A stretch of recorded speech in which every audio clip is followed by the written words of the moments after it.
ಈರಾ testing ಅಂದರೆ ಏನು? Endometrial receptivity ಅಸ್ಸೆ ಅನ್ನೋದು ಒಂದು ಟೆಸ್ಟ್ನ ನಾವು ಈ ಎಂಡೋಮೆಟ್ರಿಯಮ್ ಅಂದರೆ ಗರ್ಭಚೀಲದ ಒಳಪದರ ಈ ಎಂಬ್ರಿಯೋನ ಇಂಪ್ಲಾಂಟ್ ಮಾಡಲಿಕ್ಕೆ ಕರೆಕ್ಟ್ ಟೈಮಲ್ಲಿ ನಾವು ಹಾಕ್ತಾ ಇದ್ದೀವಾ ಎಂಬ್ರಿಯೋ ಟ್ರಾನ್ಸ್ಫರ್ ಮಾಡುವಾಗ ಅಂತ ಚೆಕ್ ಮಾಡಲಿಕ್ಕೆ.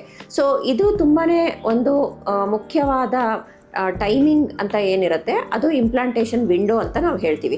ಸೊ ಅಂದರೆ ನಾವು ಎಂಬ್ರಿಯೋ ಹಾಕಿದಾಗ ಆ ಸೆಲ್ಸ್ ಏನಿರುತ್ತೆ, ಗರ್ಭಚೀಲದ ಒಳಪದರದ ಸೆಲ್ಸ್ ಏನಿರುತ್ತೆ, ಅದು ಮ್ಯಾಗ್ನೆಟ್ ಥರ ಈ ಎಂಬ್ರಿಯೋನ ಅದು ಅಟ್ರ್ಯಾಕ್ಟ್ ಮಾಡಿಬಿಟ್ಟು ಅದು ಅಂಟ್ಕೋಬೇಕಾಗತ್ತೆ.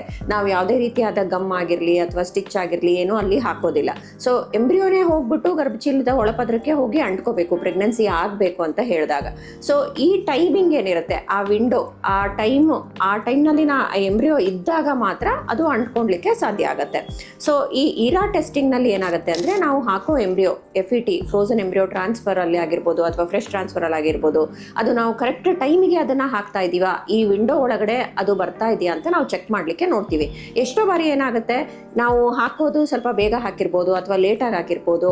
ಸೊ ಇದು ಈ ಟೆಸ್ಟ್ ಮೂಲಕ ನಮಗೆ ಗೊತ್ತಾಗುತ್ತೆ. ಇದನ್ನು ನಾವು ಯಾವಾಗ ಮಾಡ್ತೀವಿ ಅಂತ ಹೇಳಿದ್ರೆ ಇಂಪ್ಲಾಂಟೇಷನ್ ಫೇಲ್ಯೂರ್ ಆದಾಗ, ಅಂದರೆ ಪದೇ ಪದೇ ಎಂಬ್ರಿಯೋ ಟ್ರಾನ್ಸ್ಫರ್ಸು ಫೇಲ್ ಆದಾಗ ಈ ಎಂಡೋಮೆಟ್ರಿಯಲ್ ರಿಸೆಪ್ಟಿವಿಟಿ ಅಸ್ಸೆ ಅನ್ನೋ ಟೆಸ್ಟು ಇಂಪಾರ್ಟೆಂಟ್ ಆಗುತ್ತೆ.